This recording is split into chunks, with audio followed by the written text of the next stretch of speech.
Hi, my name is Raymond Nazon. I'm going to read chapter 12 on the Fat of the Land by Vilhjalmar Stefansson. Chapter 12, Pemmican in Transition. The last chapter saw Pemmican near the top of the social ladder, with the magnates of the Beaver Club, pioneers of big business in the New World, fetching it from the remote prairies at a great cost to be the chief dish at their banquets. Nostalgia for youthful days on the frontier was no doubt at the back of their longings for the bread of the wilderness. But at least the association with it must have been pleasant in their memories, or they would not have longed for it. And it must have tasted good, even amid delicacies imported from Europe, or they would not have maintained its dominance in their sumptuous dinners. But pemmican is not by nature a mere delicacy, like caviar. More nearly, it is a richer, more compact roast beef. There was no great future in its use at banquets, since it belongs in the class of staples. The need for it in the fur trade grew less as roads and railways were built that brought in cheap foods at low transportation costs and took furs to market at an equally cheap rate. The traders were businessmen, and though they might pay at a high rate for a little pemmican for their own delectation, they would see to it that their staffs, and particularly their laborers, ate the cheaper meats, fresh or salted. There was coming along a small-scale use in polar exploration and ballooning, and there were sportsmen who felt they needed condensed rations on hunting or mountain climbing jaunts. Only one possibility of a grand-scale need was on the horizon: military outfitting. War is a natural market for provisions that are nourishing and wholesome, and which have in addition the qualities of being light, compact, easily preserved, and easily prepared, or best of all, like pemmican, demanding no preparation, but still well suited to be an ingredient in cooked dishes when circumstances allow. Military requirements did not, however, seem likely to open a large market. For the period during which roads and railways were destroying the North American frontier market for concentrated foods was also a time of peace. In this country, the rebellion was 10 years in the background, and men were feeling confident that there would not be another civil war in the United States. Throughout the world, or at least throughout the white man's world, prevailed the feeling that wars were an anachronism, and the confidence that we're moving steadily toward an era of brotherhood. The spread of Christianity was to create a universal love of man for his fellow. The suitability of pemmican was a military ration did not then promise a market to justify its routine industrial production by the meat packers. No doubt those of them who were familiar with pemmican kept it in the backs of their minds during the 80s and 90s of last century, that if a war came, they would readily turn their facilities to the manufacture of this concentrated ration. For a while, the utopians seemed right. Wars were few and small, and some of them, like the Russo-Japanese, were far away from where pemmican had been known. And partly also through being short, these remote wars did not develop any large market for concentrated foods. There were mobile campaigns in which pemmican would have been useful, and in one of these, the Boer War, pemmican was indeed used, as was the South African bitlong. Similar to the jerky of the American Indian, the high local reputation of the convenience of local production led Briton and Boer alike to the use of bitlong, a fact that has long been known. That pemmican also was used is less well known, Indeed, the news that it was a stand-by nation is likely to come as a surprise to most students of the Boer campaign. For testimony as to its use, we are indebted to that able and colorful soldier and explorer, Major Frederick Russell Burnham, who served in the Boer War as Chief of Scouts of the British Army in the field, a post for which he was eminently qualified. In the 1880s, he had been a cowboy, miner, and guide in the western United States, and had acted as scout in the Arizona campaign against the Apaches. During the 5-year period, 1893 through 98, he combined exploration of Rhodesia with military scouting for the British forces in the Matabele War. From Africa, he went north for 2 years to operate gold mines in Alaska and the Klondike, whence he was summoned in 1900s by Lord Roberts for the Boer campaign. In his book, Scouting on Two Continents, New York, 1927, Burnham says of pemmican, "In the north, the great standby of Indians and trappers is pemmican. This is dried meat, finely powdered and put up in animal fat. In the Boer War, the iron ration given us was made of 4 ounces of pemmican and 4 ounces of chocolate and sugar. On this a man could march 36 hours before he began to drop from hunger." Unquote. In response to a letter asking for further details of Major Burnham's experience with pemmican, Mrs. Burnham kindly replied on his behalf September 9, 1945, prefacing the information about the Boer War with the remark that the Major could quote cite reams of instance of its pemmican's use during his many treks, unquote. Of his African experience, Mrs. Berman says, quote, "The Major states that in Africa they use bitlong in all its forms, but that it is not generally known that the iron ration which they used in the Boer War was pemmican, and was the last ration which was quote-unquote pulled, and only then, when ordered by the commanding officer, the ration was prepared in 2 small tins, soldered together, which were fastened inside the soldiers' belts, and composed of 4 ounces of equal amounts of chocolate and sugar in 1 tin, and pemmican in the other, 4 ounces. This ration was supposed to maintain full vitality for 36 hours, and from some of his own experiences, the claim was justified." Unquote. The feeling of the Canadian soldiers who participated in the Boer War that pemmican proved a good ration in Africa shall be documented presently in a quotation from their chief in that campaign, General Steele. In the long run, the utopians proved wrong about war markets. Wars, it turned out, were destined to grow bigger, and 2 large ones were destined to occur in quick succession. The need for a compact military ration developed not merely through the great numbers of combatants involved in World Wars I and II, but still more through a new transportation device, the airplane, which could travel so fast that its speed made up in part for its drawbacks as the carrier of heavy loads.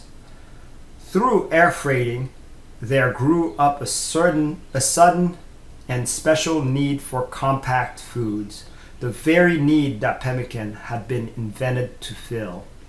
Today, it is being said that if there is a 3rd World War, the need for concentrated food is going to be even greater.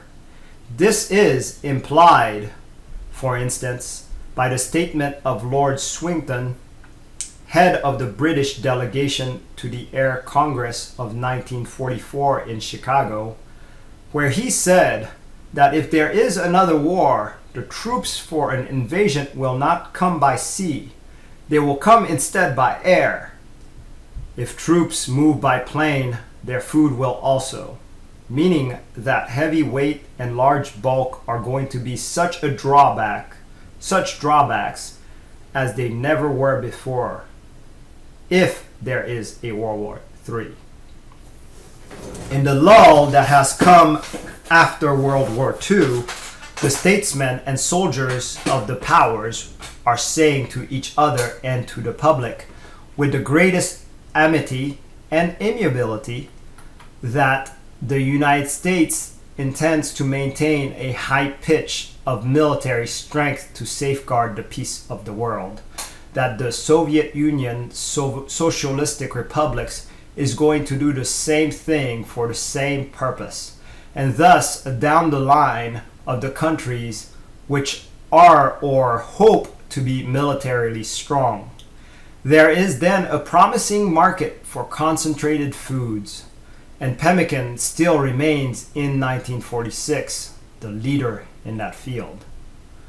World War II involved maneuvers of rapid advance and swift retreat where men had to carry their own food and were not able to cook, the very conditions under which pemmican functions at the top of its qualifications. But the central consideration of the future is that while the role of the airplane grew in World War II, it will be paramount that if there is a World War III.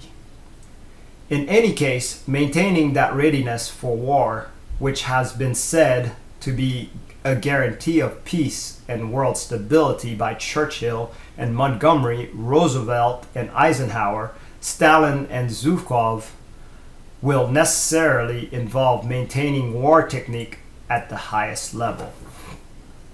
This means, among other things, the development of air transport and of those supplies, including foods which are most readily carried by air. This is the time then to study pemmican with other condensed foods in relation to a military strength that depends on air transport. The following paragraphs examine, therefore, the theories and facts which applies to pemmican as a military ration. It has been suggested that in combat, flying an exclusive pemmican diet has a characteristic value to aviators, in that it produces no gas within the intestines. For on mixed diets, high-altitude flyers complain of difficulty through the expansion of gas in the digestive tract that result in upward pressure against the diaphragm, causing discomfort that lessens fighting efficiency. In extreme cases, the pressure may interfere with heart action. For some, this trouble begins to be obstructive at 16,000 or 17,000 feet, becoming serious above 20,000 feet. In high altitude, flying the expansion of gas in the circulatory system is more serious, the so-called bends. Against that condition, no special merits for pemmican are as yet claimed by even the most enthusiastic fan. This is a footnote. It is of course true that to avoid gas in the intestinal tract, it is not necessary to use pemmican.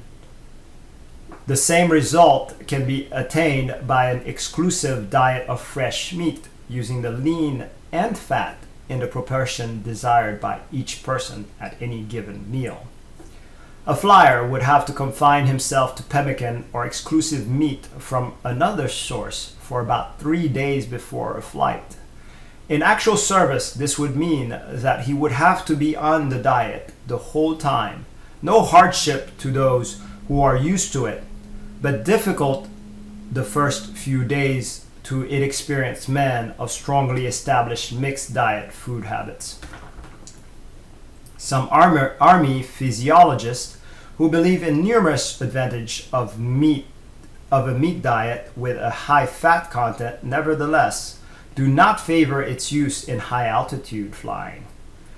which indicates a canceling disadvantage mitigating against the advantage of getting away from a carbohydrate diet that produces intestinal gases. It would seem that this difficulty has never been reported by balloonists who used pemmican, but it has been complained of by mountaineers as serious above 15,000 feet. For instance, by Belmore Brown and his conquest of Mount McKinley, a physiologist who had been in charge of instruction for high altitude work in World War II, puts it that if a high fat protein diet is fed to aviators immediately, quote unquote, quote, immediately before as well as during flight, the capacity to operate oxygen lack and to work at high altitudes is reduced. On a high carbohydrate diet, similarly taken, a definite increase in altitude tolerance is observed. The results are probably due to the fact that, in comparison with carbohydrates, proteins and fats require for use relatively larger amounts of oxygen, which is less available at high altitudes. Unquote. In trench warfare and in a number of other military situations, at moderate altitude where oxygen is plentiful, there can be a considerable advantage in the low residue nature of pemmican, which reduces the frequency of bowel movement by several 100%. The period would be changed from once every day or two on a mixed diet to once every 5 to 8 days on an exclusive pemmican diet. This would also be of some post-operative importance in certain types of surgical cases. The feces of an exclusive meat eater, whether the diet is pemmican or fresh meat, are without disagreeable odor. Since this allegation is hard for many people to believe, I refer again to the experience of Professor John C. Torrey, specialist in the study of intestinal flora at the Cornell Medical School of New York City, who has found this difference in comparing the feces of mixed diet eaters and those who live on exclusive meat. The mixed diets produce odors with which all are familiar and which few like. Dr. Tomey testifies that with meat eaters, the odors is very slight and not disagreeable, being of an acid type reminding of vinegar. Apart from the provision of war parties by the Plains Indians, the chief uses of buffalo pemmican were peaceful to make possible the long journeys of the fur trade and to store food from years of plenty against a time of scarcity. The campaigns of the United States Army against the Plains Indians did not come along until the buffalo pemmican era was near its end. Only in the Plains section of Canada did white troops use pemmican in campaigns against the Indians. But apart from official adoption by white armies, recommendation for the military use of pemmican are traceable back more than a century. These derive from men who had lived in the buffalo country from Texas to the Saskatchewan, and from others who had used caribou pemmican thence north to Great Bear Lake. So far as I have discovered, the first man to recommend pemmican, specifically for the use of armies, was the famous overland traveler David Thompson. Previously quoted, he described it in 1812 as a wholesome, well-tasted, nutritious food upon which all persons engaged in fur trade mostly depend for their subsistence subsistence during the open season, unquote. After a detailed and favorable discussion, he says, quote, I have dwelt on the above as it is the staple food of all persons and affords the most nourishment in the least space and weight. It would be admirable provision for the army and navy, unquote.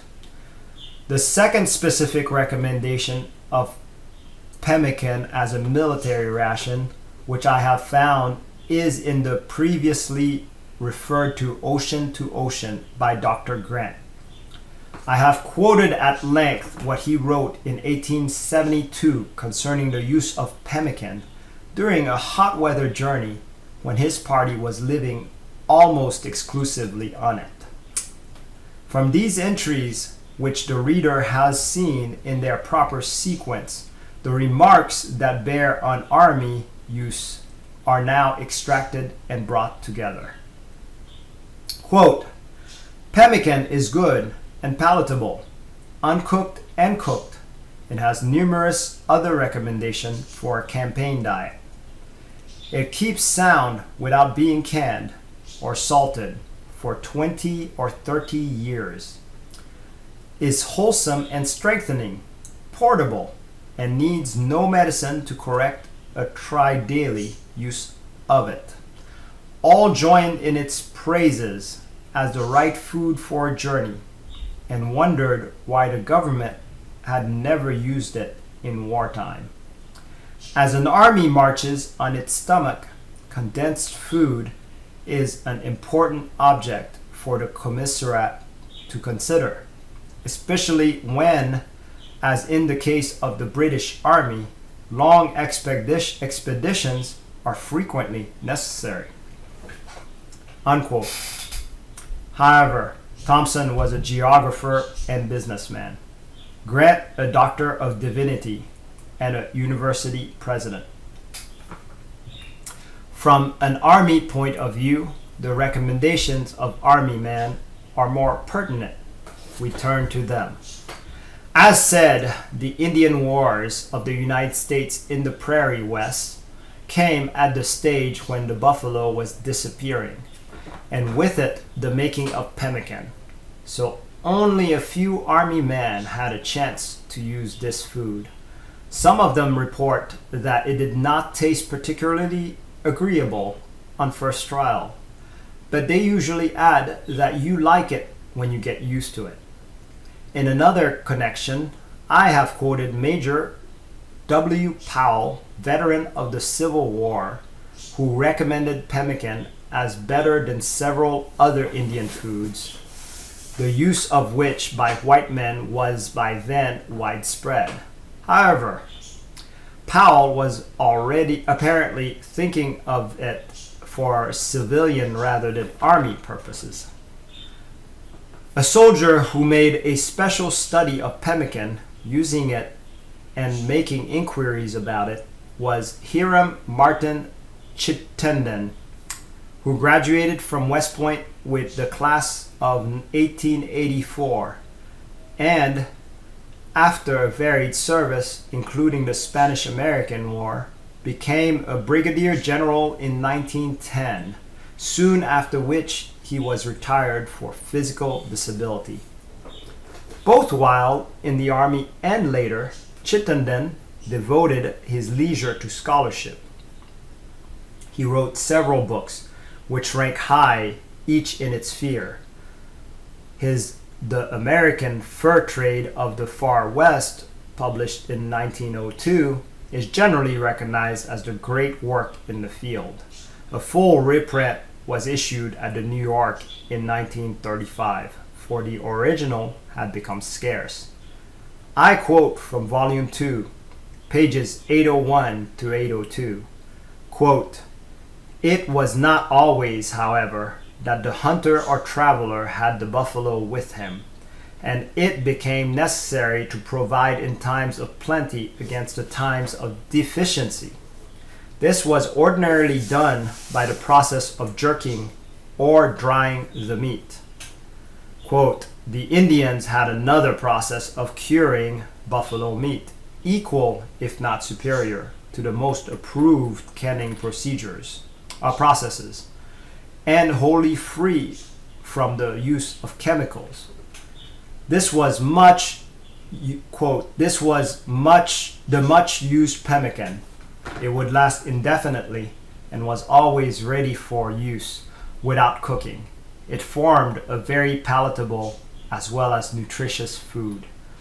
Unlike those of the United States, Canada's military struggles with the Plains Indians came, as has been said, at a time when the buffalo, although no longer numerous within the territory of the United States, was still abundant where now the prairie provinces and where the Canadian government had those troubles with the Indian, which are known as the Riel Rebellions. One of Canada's most distinguished soldiers received his training there. Major General Sir Samuel Benfield Steele, 1849 through 1919, had a military career throughout. Born at Purbrook, Ontario, he obtained a commission at the age of 17 as ensign in the 35th Regiment of Militia. He served during the Fenian Raid of 1866 and in the Red River Expedition of 1870. The Canadian Encyclopedia says, in 1873, he became a troop sergeant major in the Royal Northwest Mounted Police, and in 1885 he became superintendent in command of this force. He commanded the cavalry during the Northwest Rebellion of 1885. During the South African War, he commanded Strathcona's horse. From 1901 to 1906, he was in command of the South African Constabulary. In 1907, he returned to Canada, and in 1915, he was appointed to the command of the Second Canadian contingent in the Great War, with rank of Major General. In 1916, he was made General Officer, commanding the Shorncliffe area, and he died at London, England, on January 30th, 1919. Unquote. It may be that no soldier has ever been better qualified than Steele, by his own experience and by that of his associates, to judge pemmican. He received his training far enough east so that pemmican was unknown, or at least unused. He was not, therefore, habituated to it from childhood, as there were some of the fur traders and explorers who have been quoted. He began to serve on the plains at the age of 21 and continued there until the beginning of the South African War, 1899. Thus, he was familiar with the use of pemmican by the regular army, both Old Country, British and Canadian, and by the Northwest Mounted Police, during the service of which he rose until he was its chief. During his African command of the famous Strathcona Cavalry in the Boer War, he became equally familiar with bitlong, a ration as common there as pemmican was on the Canadian prairie. General Steele's 40 Years in Canada was published at Toronto in 1915. It contained a number of passing references to pemmican and two comparatively extensive passages in chapters 5 and 6. In chapter 5, Steele has finished his years of apprenticeship on the plains that began with the Red River Expedition of 1870. He is now describing the organization of the Northwest Mounted Police, which later became the Royal Northwest Mounted Police, and still later the Royal Canadian Mounted Police. The party had left Winnipeg and were traveling westerly across the prairies. On the Salt Plains, quote, "On the Salt Plains, we met several brigades of carts driven by hunters, freighters, and traders with packs of buffalo robes, dried meat, and pemmican. Inspector Jarvis brought a supply of pemmican, which is the best food in the world for the traveler, soldier, and sailor." Unquote. In chapter 6, Steele is telling of the Edmonton country in the valley of the Saskatchewan. He describes a buffalo hunt and then the manufacture of pemmican. Quote, "The winter hunt was for robes and meat. The spring and summer hunt for pemmican and dried meat." Quote, "Pemmican would keep in perfect conditions for decades. I do not know what the record is, but I have seen sacks of pemmican which has been worn smooth by transportation, not a hair being left, and yet it was as good as the best made within the year. It is first-class food for travelers, hunters, or soldiers, and now that the buffalo no longer roam the plains, it can be made from the meat of the domestic animal and is much superior to the bitlong of South Africa." Major Frederick Russell Burnham, whom we have quoted a few pages back under use of pemmican in the Boer War, confirmed in September 1945 that he is in agreement with General Steele's view on pemmican and bitlong. The regular pemmican sources dried up when the buffalo disappeared.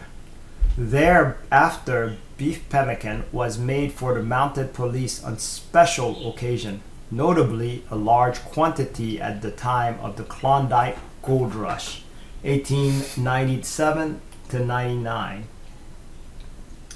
Getting beef pemmican became increasingly difficult, and the quality deteriorated as the people died who had known how to make it from buffalo meat. Although the packing industry never took on the regular manufacture of the pemmican, they made it up in small quantities at high prices for sportsmen and explorers, and usually or always on special order. The packers felt then, as they apparently still do, that in their general business they can make more money selling the ordinary salted and canned meats. With the development of transportation, weight and bulk of such things as canned corned beef cease to be of consequence to the average buyer. Cans and salt do keep meat from spoiling, no matter how much water it contains. The explorers who needed pemmican grew fewer because the unknown lands were steadily contracting. The sportsmen who wanted pemmican grew fewer because their journeys were now shorter. Remained only one form of grand-scale human activity, war, in which it was still crucially important to have food that was light, compact, easy to preserve, and convenient to eat without utensils or cooking if necessary. In battle, in a swift pursuit or retreat, a man still might have to carry his own food for several days. In case of siege or for distant outpost, food might have to be transported by airplane. In crash landings or on bailing out, where men might have to wait long for rescue or be forced to walk, it would be important to have a ration that would keep them strong for the longest time on the least weight. In ships of limited storage space like destroyers and submarines, bulk and weight are also of consequence, and even more so with life rafts. It might be supposed then that the United States Army and Navy would have placed large orders for pemmican on the day after Pearl Harbor, if they had failed to do so before. But this was not done, nor even a year after Pearl Harbor. And the few officers who were able to secure pemmican for the special use of their commands had to fight battles of red tape to get it. The reasons were numerous, but the chief trouble was that there had grown up a cult of modern dietetics, according to which pemmican is not a good food. As is common with disputes, the really serious difficulty on pemmican was that both factions were sincere, each with complete faith in its own kind of evidence. The controversy became so emotional and bitter that it has been called the Second Pemmican War. Thank you for listening.